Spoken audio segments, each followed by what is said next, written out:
Murray Esquire, the Fly Hooligan. I hail from Harlesden, which is in northwest London, but generally I like to say I'm from northwest because I've lived all over northwest pretty much all my life. Yeah.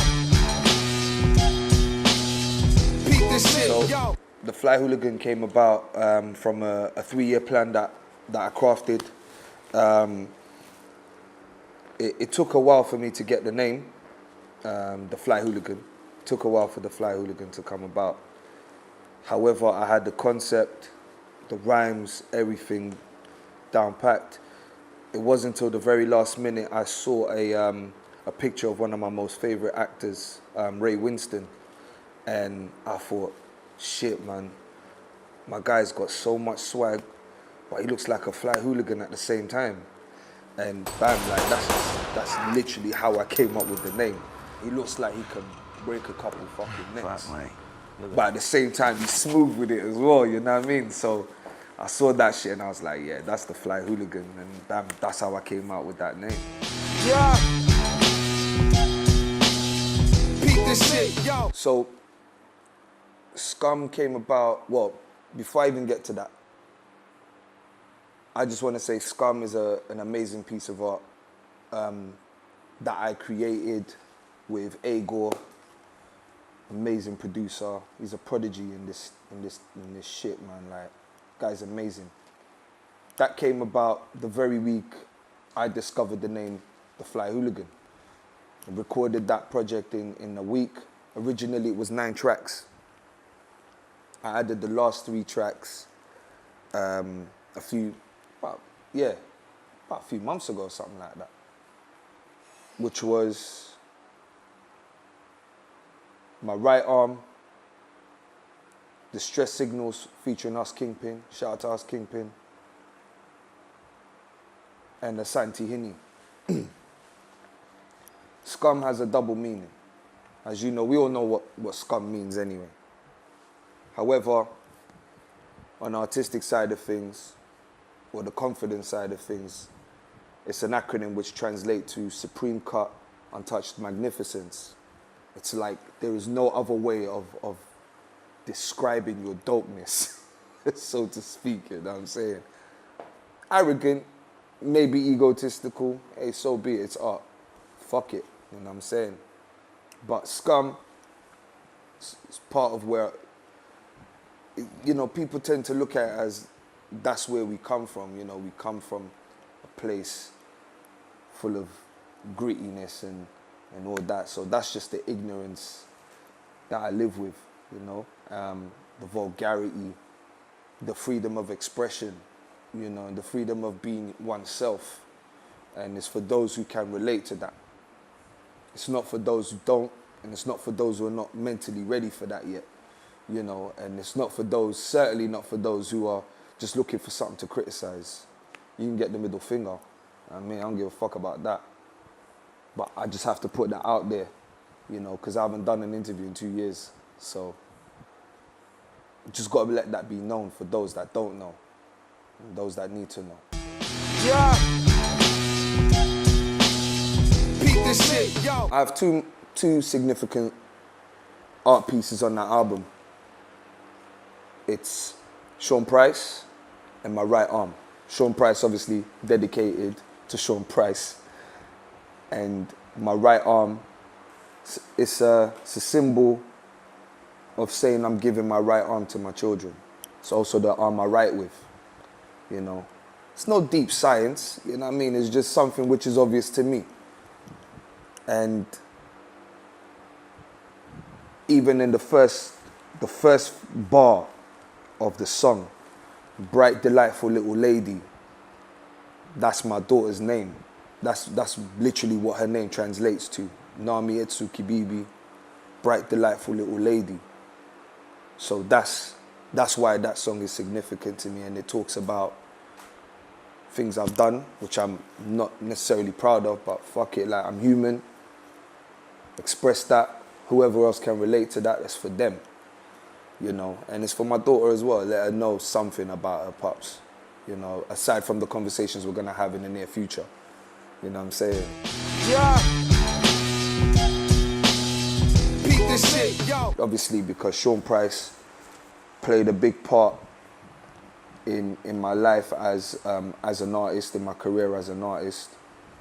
He was a major influence as a child, being a fan of hip-hop, being a fan of Helter Skelter, being a fan of Smith & Wesson, Boot Camp Clik, Buckshot, Black Moon, Original Gun Clappers, OGC, you know, big shout out to all of them.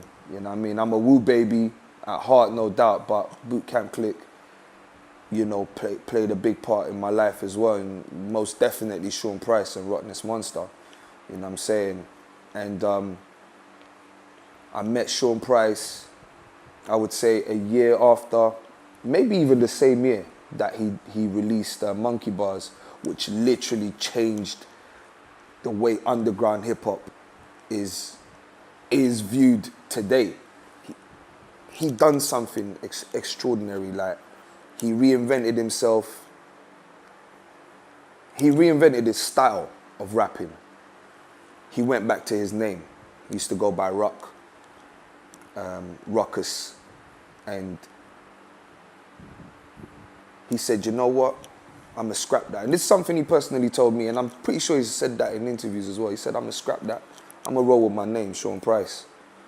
You know, and that's incredible. Like, not a lot of people were thinking of like doing that at the time. Maybe Joe Budden was out at the time, but you know, when Sean Price did his thing, like it was incredible, man. But people didn't know he was still doing tracks with Aguilar, or Adolf, aka Adolf the Assassin.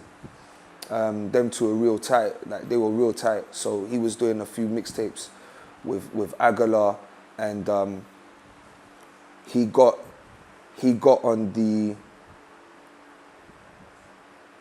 Grand Theft Auto soundtrack. I think the track was called "Keep Rising to the Top," but that was the catchphrase I remember in the chorus of that. Aguilar. The song Royale, gain the bloodline. Straight music. Yo, yeah, we all cool, Paul, anybody can get it. Winchesters, Remingtons, any shot it, I hit it, yo. Dress sloppy, but my rap is dapper. Watch Rosewood go outside and slap a cracker, yo. And I was just blown away, man, as everybody was.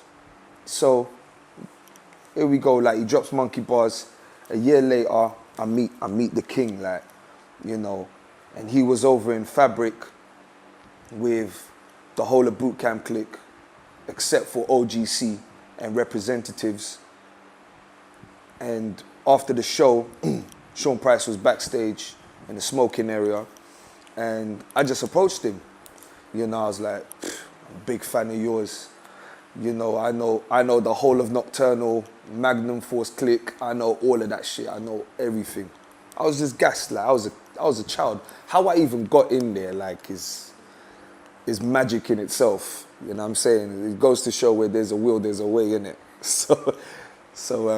But it just so happened I had the uncle that was security there as well, so that's how I got in. But you know, I introduced myself to him. I had this flat Motorola. I forget what it used to be called, Sliver or something like that. Yeah, it's ill phone, like it had mad bass in it. It's not like these tin can phones you got now. Like this. Big shout out to Motorola, boy. That's a fat endorsement I've hooked you lot up with. But the phone was sick. So anyway, I had a track on there called Gas Mask Apostles. That was one of my old movements that I had set up when I was going by the old name Iron Braydz. Played him the song. He listened to it literally from beginning to end. You know, like fade out and shit, like until we could hear no music. And he was feeling it, like, you know, I was gassed, don't get me wrong, but for a split second I thought, oh, you gassing me, like, you know, you like, but he weren't, like, he was being mad real, like, I knowing P, like, he would tell someone if he ain't feeling this shit. And he was known for just like blocking people on Twitter or Instagram and shit like that, so very honest dude.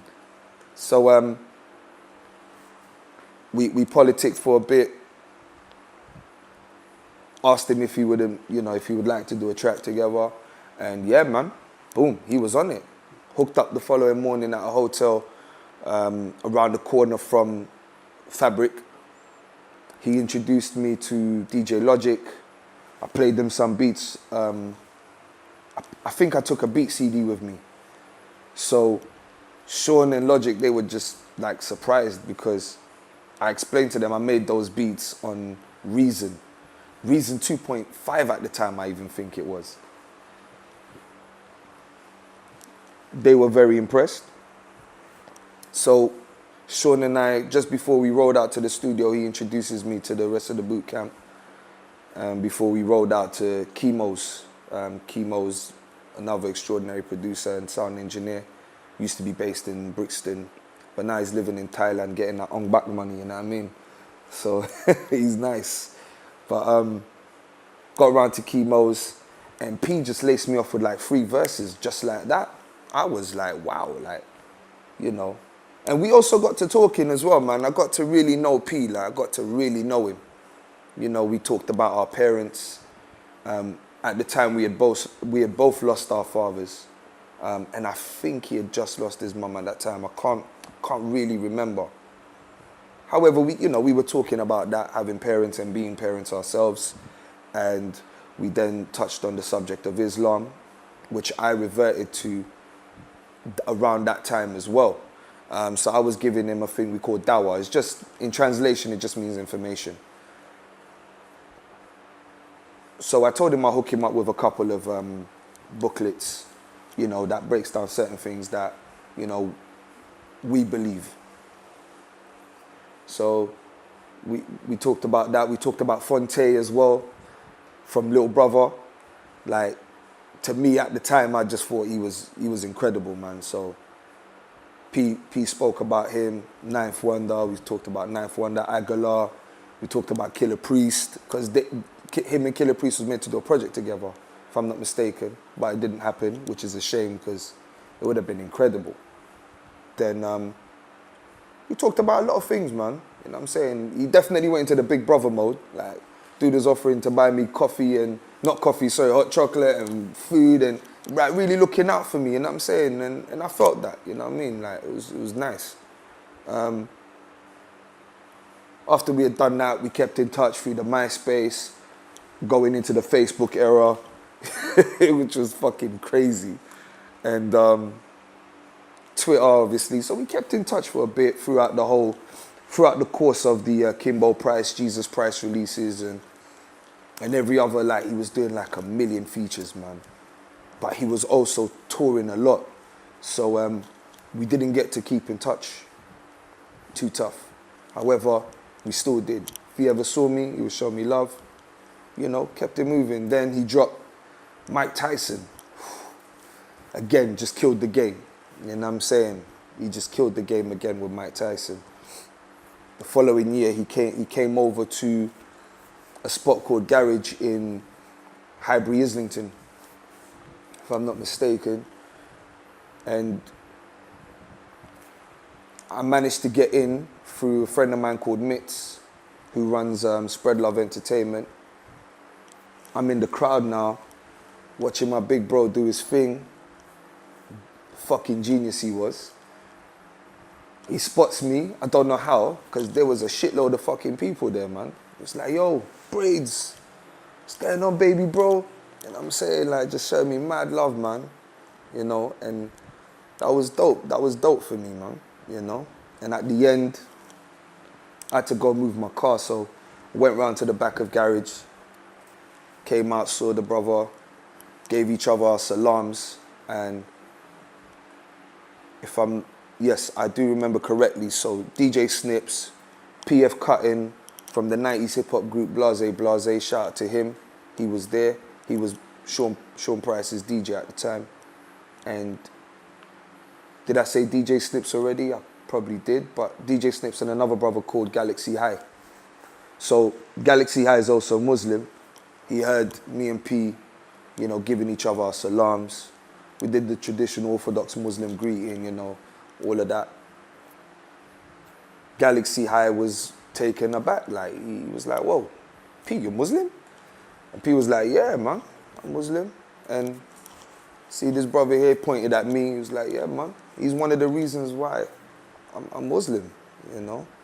And that was a revelation to me as well, because I thought the information I gave him, I even forgot about all of that shit. He reminded me. He was like, yeah, that, you know, that information you gave me, the conversation we had, bearing in mind Tech and BDI Fug Buckshot were on his case, and Buckshot, like, he's proper in his deen, like he knows the Arabic like fluently and everything. So I know Tech and Buckshot were talking to him based on what he told me. They were also talking to him about the deen. And yeah, so P was just outright bigged me up in front of everyone, like, yo, like, Braydz is one of the reasons why I'm the man I am now, like, you know? And I was like, wow, that was love, like, that was straight love, like, that's as real as it can get. You know what I mean? He didn't have to say that, he didn't have to do it. So, you know what? Like, major props to him. And we bucked up with Haze the Truth.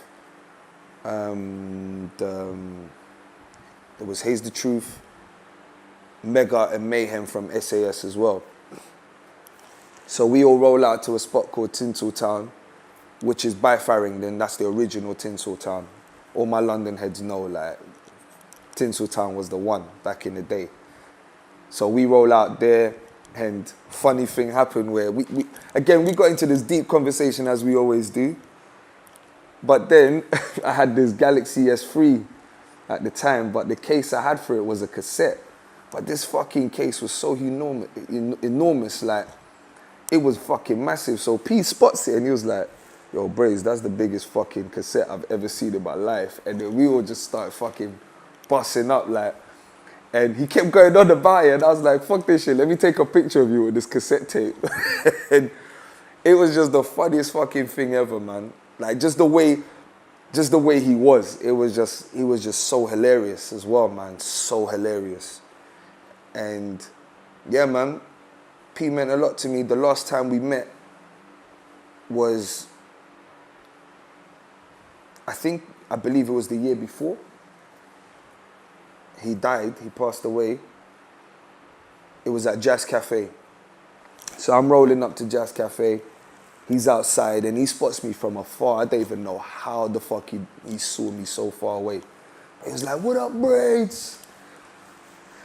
I was like, shit, boy, what up, P? You know what I'm saying? So I ran over to him, embraced, you know what I'm saying? And I was saying to him, like, because we always kept in touch, like we were, you know, we frequently kept in touch and spoke on each other's posts and stuff like that via Instagram and Facebook. So I said to him, yo, I see you've been doing things with Royal Flush. Shout out to Royal Flush. So he was like, oh, word? Oh, yeah. I'm like, yeah, I see you, bro. I know what you're doing. Like, you know. So he went silent for a couple of seconds and he goes, don't worry, I got something for you. I was like, word, for real, yeah? All right, see, I'm nice, no problem. I'm going to try to contain this excitement now. Then, showtime, Smith & Wesson come on, do their thing, fucking kill it as usual. DJ Logic on the decks, killing it as usual. Fucking, it's a great fucking show, man. Full house as well. Then, Rottnest Monster comes through first, does his thing, gets the crowd hype. When I say Sean, you say P, Sean P. Like, that was just ill. That was just an ill fucking moment in hip hop. Then Sean Price comes down the stairs, performs his Johns. But after every song, literally, I think it was after every single song he did, he was like, what up, Braydz? I love you, bro. Like, after every single song, if I'm not mistaken, as far as my memory serves me, it was pretty much after every single song he was doing. And then eventually he was like, fuck it, come on stage. Braydz, come over here.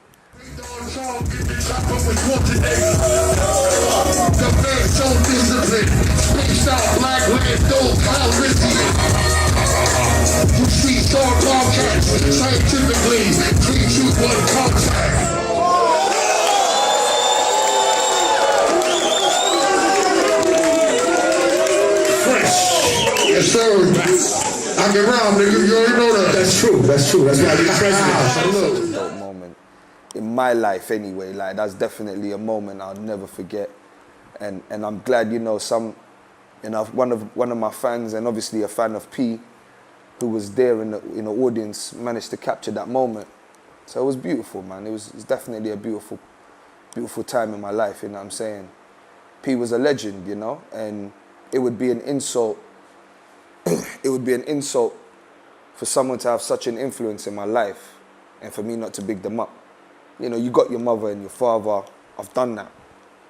You know, I love my parents, but, you know, sometimes you come across people in your life that help you make decisions without them even knowing.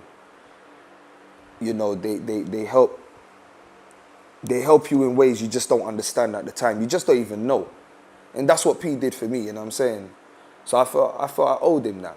It's the least I could do, you know what I'm saying? And big shout out to Bernadette.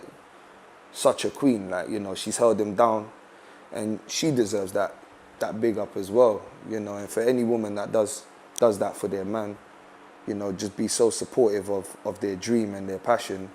Yeah, man, you got to salute that, you know. And they deserve that. So, yeah, that S.C.U.M Price and My Right Arm. Those are the tracks. Yeah. Peep this shit, yo.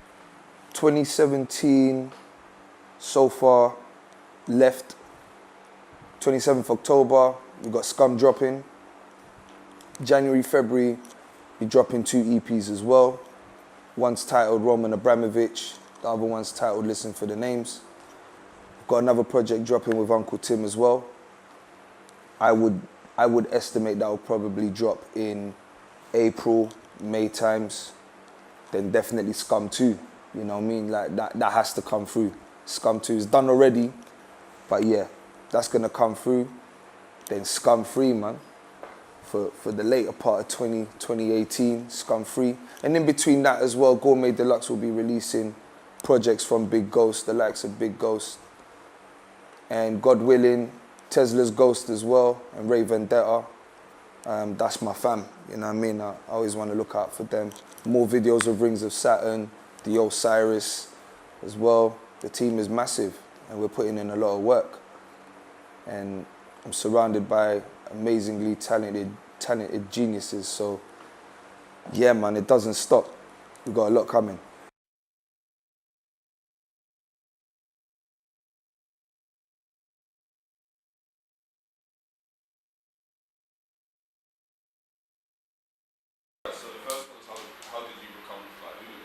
So, fuck, my eyes is burning, man. You look very much like a film director at the moment. French Flyy Hooligan, fuck off. Yeah, that's what I was thinking. And I was also thinking, Muzzle top. fucking hell. Your right hand's in the shot. Yeah, that's right. That bloody right hand. I should have left you at home, motherfucker. You're the ambassador for Orange Lucas. Yeah. Even if we need a sponsorship. But you know what? That's mad, you know, because I only felt for Orange Lucasade since yesterday, and then today I felt for it enough. But it's only when I'm around you, motherfucker.